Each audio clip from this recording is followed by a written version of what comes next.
How to manage linked Instagram account settings in Threads.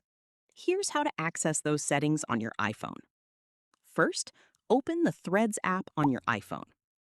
Tap your profile icon in the bottom right corner. Next, tap the two-line menu in the top right corner to open settings. Now, tap Account Center.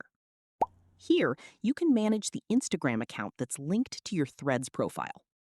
From Account Center, you can update your personal details, manage your password and security, review connected experiences, control your privacy settings, and adjust other ad preferences that apply across your Meta accounts.